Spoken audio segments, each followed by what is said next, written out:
I would like to talk briefly about what I'm calling customer-centric marketing. In essence, you want to enable conversations with your ideal clients. Okay, they're the lifeblood of your business. Uh, you need these kind of relationships, and it happens consistently. This is not a one-off activity. So let's talk a little bit about ideal client clarity then. How do you create a targeted definition of client clarity? So I'm a graphic person. So let me start off with this little graphic, and perhaps this will explain a bit. All right. So if you can see this here, I think you can see this. There we go. So you'll see that this is really developed from some of the work I did in aerospace, where we had command and control teams. And being an information person, I worked a lot with coordinated information exchange. All right, activities are going on all over the place on the task level, on the activity based level, but you want to have some kind of intra team feedback and activity based performance marketing so that you're forming mental models. Let me show you that on this side. Okay, the mental models then will be developed from task knowledge, team knowledge, geographic knowledge, in essence, segmentation. All right, strategies evolve from that segmentation. So hopefully that kind of kicks off what I'm saying here. You want to realize that this ultimately becomes your customer portfolio, your customer portfolio.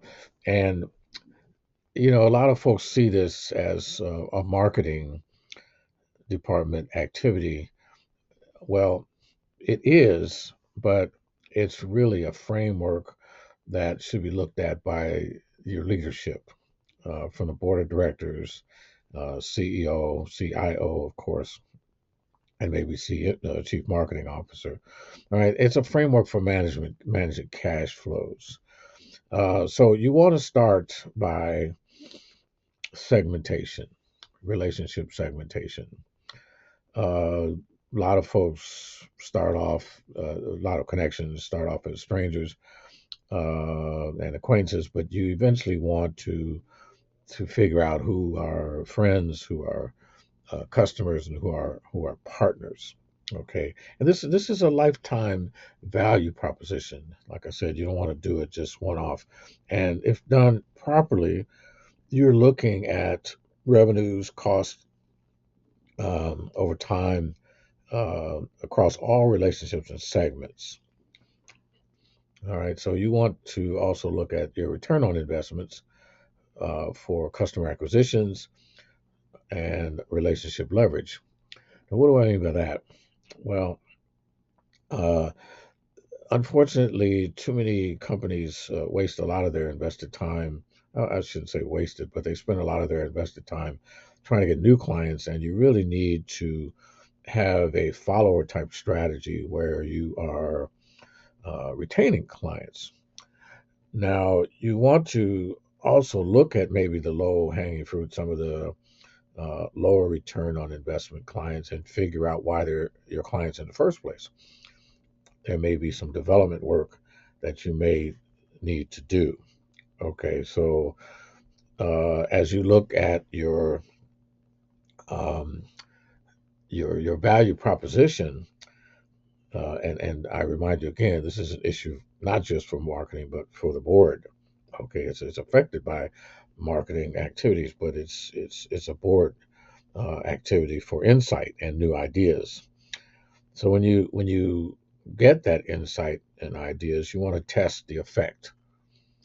Okay, you want to test the effect on your customer portfolio.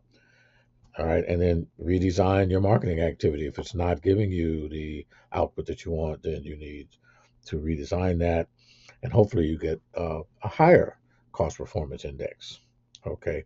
And this is a continuous cycle. It's not just one time. You want to keep doing it, constantly looking at not something to fix, but an analysis of business processes. Learn what continuous improvement processes are working in particular segments and organize by customer data. Organized by customer data. Now, this organization can come about in a number of ways: geographic location, headquarters, uh, number of employees. I mean, I don't want to dictate the frameworks. That's for you to figure out. But um, you're looking to design a high quality here. You want to make sure that your invested dollars are applied in the proper fashion and you're getting the output that you want continuously. I can't say that word enough, continuously. So as you do this, you are going through a cycle, starting all over again with analyzing your CPLs and looking at new models, new data, evaluating then how that improves the bottom line. All right, so I hope this makes a lot of sense. I am Dr. Hamilton, Principal Consultant at Hamilton's Solutions. Thank you so much for